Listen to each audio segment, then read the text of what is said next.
You know what's scarier than your aunt asking when you're getting married for the 15th time? These three Thanksgiving nightmares that'll make you grateful your biggest problem is dry turkey. Because while you are worried about whether the cranberry sauce was homemade or canned, these people were fighting for their lives.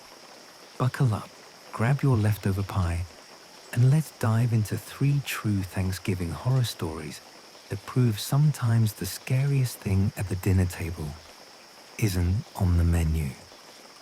Story 1. The Uninvited Guest. Picture this. Thanksgiving, 2019, Madison, Wisconsin. 23-year-old college student Derek is hosting his first ever adult Thanksgiving.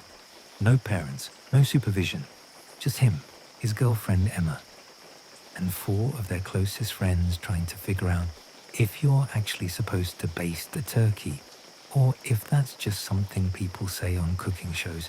Everything's going surprisingly well. The turkey's not burned. Nobody's started a political argument yet.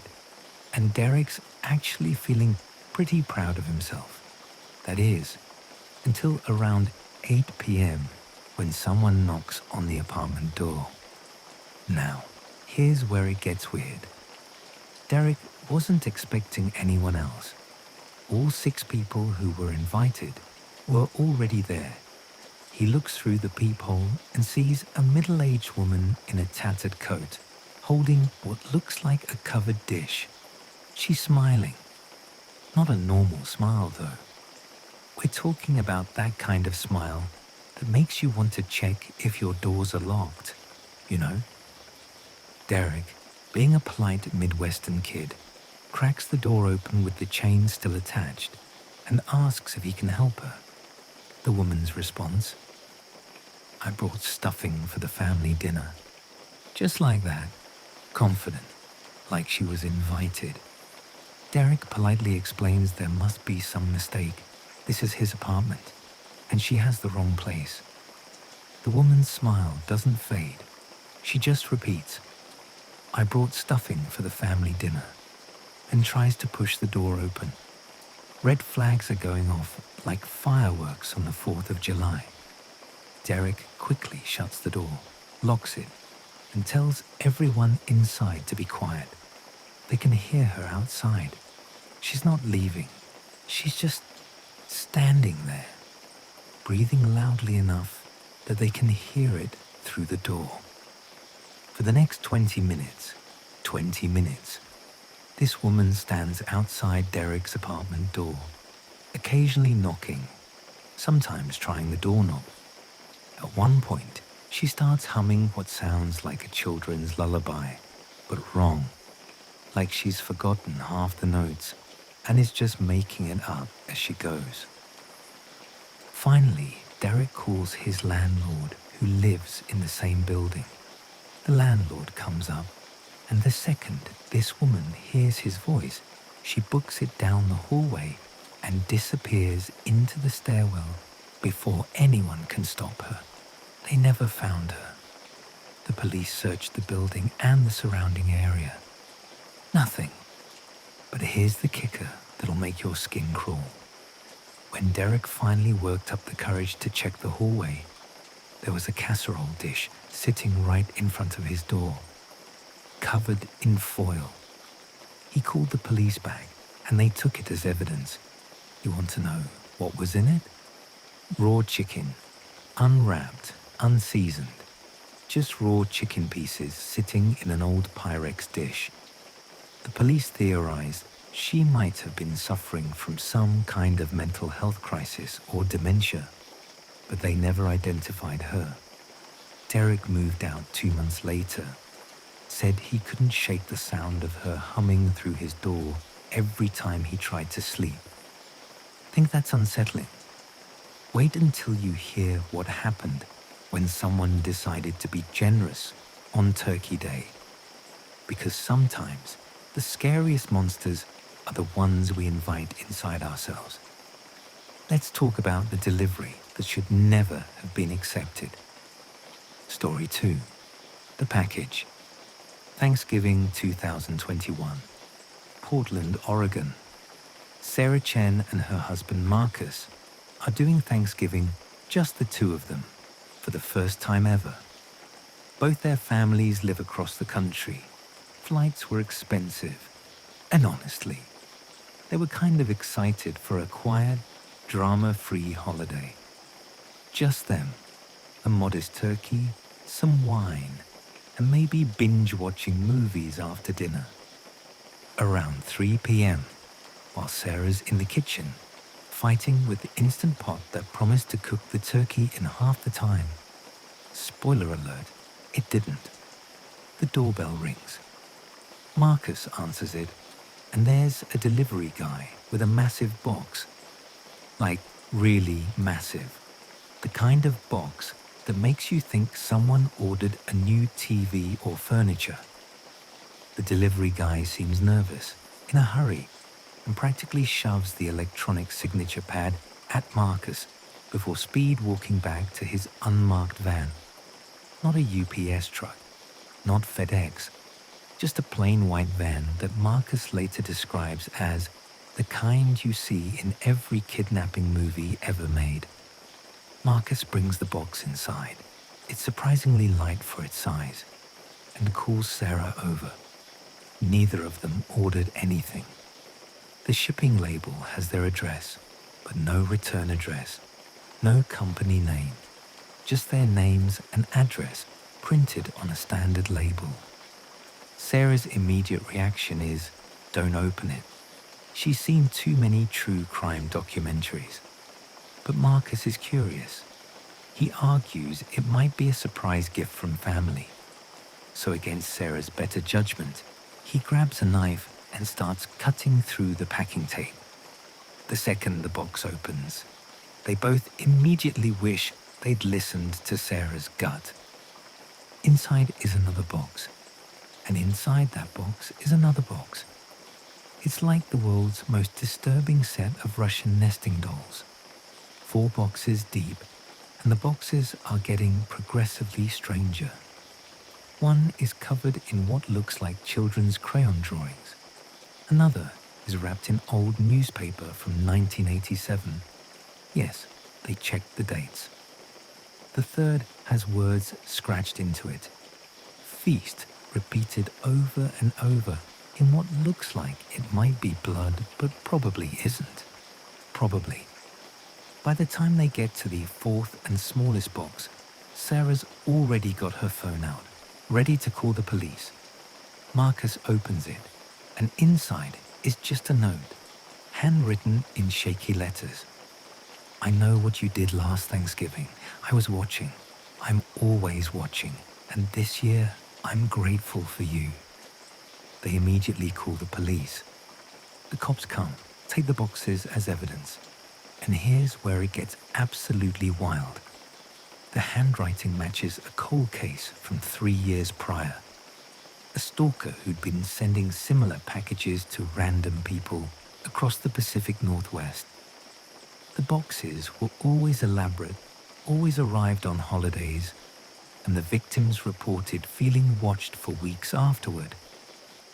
But there was never any actual threat or follow-through. The stalker seemed to get off on the fear itself. The case was never solved because the person was too careful, never left forensic evidence, and the packages stopped in 2020. Until Sarah and Marcus's delivery.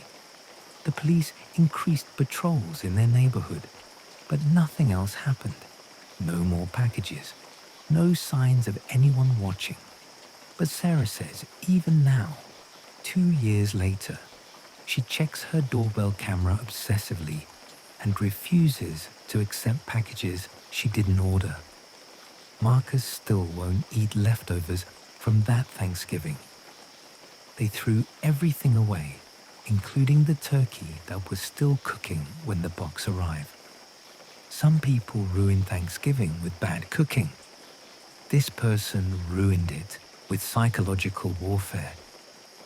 Okay, so unwanted visitors and mysterious packages are terrifying. But what happens when the horror comes from someone you trust? someone who's sitting right at the table with you, carving the turkey and passing the gravy. Story number 3 is going to make you look at your family gatherings very, very differently. Story 3, The Confession. Thanksgiving, 2018. Somewhere in rural Pennsylvania, the family requested I keep the exact location private for obvious reasons that'll become clear in about 2 minutes. The Morrison family, names changed for privacy, consists of parents Robert and Linda, their 3 adult children, and their teenage grandson Kyle. They're having Thanksgiving at the parents' farmhouse like they do every year. Big property, lots of land, nearest neighbor is a mile away. The kind of place where you can be as loud as you want and nobody hears you scream. I mean, nobody complains about the noise. Everything's normal at first. They eat dinner, share what they're grateful for. Kyle says he's grateful for his new car. The daughter Amanda is grateful for her recent promotion. You know, standard stuff. Then they migrate to the living room with pie and coffee. Robert, the father, stands up suddenly and says he needs to tell them all something. He's been seeing a therapist, he explains, and the therapist suggested he come clean about something that's been haunting him for decades. The family's supportive. They're thinking maybe he had an affair or gambled away some money or something relatively manageable. But then Robert starts talking, and this Thanksgiving dinner turns into the most horrific true crime confession you've ever heard, because Robert proceeds to tell his family that when he was in his 20s, before he met Linda, he killed someone, not in self-defense, not accidentally. He murdered a hitchhiker back in 1979, picked the guy up, took him to a secluded area, and shot him because, and I'm quoting what the family later told police, I wanted to know what it felt like. The room goes silent. Kyle, the grandson, thinks his grandpa is joking. Some sick, messed up joke. But Robert keeps talking. He describes where he buried the body, on a property he used to own about 40 miles away. He describes what the victim was wearing. He describes details that make it very, very clear this isn't a joke or a false confession. Linda, his wife of 35 years, immediately stands up and leaves the room. Amanda starts crying. The oldest son tries to convince himself this is some kind of psychological break, that his father is confused or making it up. But Robert seems relieved, unburdened, like he's been waiting to tell someone for 44 years and finally got it off his chest. Here's where the Morrison family had to make an impossible choice.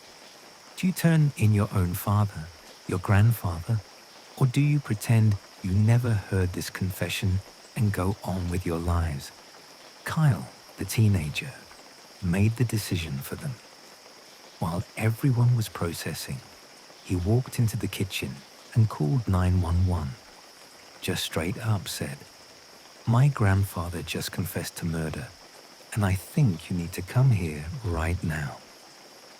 The police showed up. Robert was arrested without resistance. He seemed almost peaceful about it. The investigation that followed confirmed his story. They found remains exactly where he said they'd be. Dental records identified the victim as a 28-year-old drifter who'd been reported missing in 1979.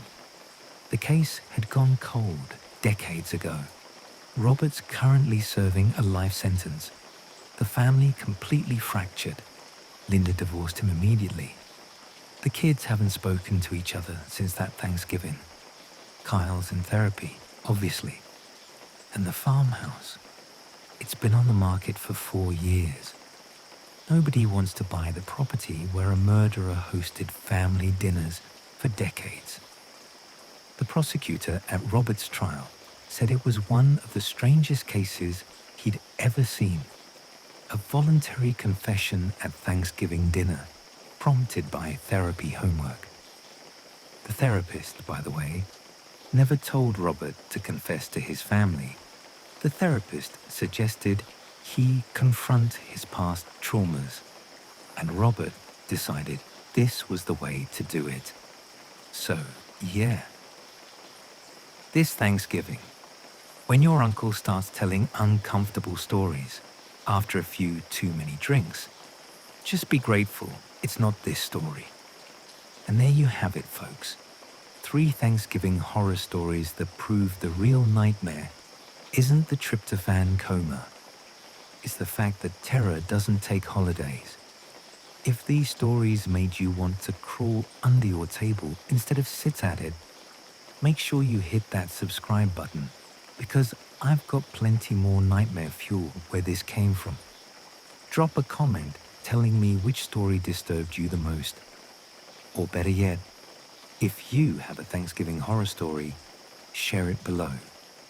Who knows? Maybe your nightmare will make it into the next video.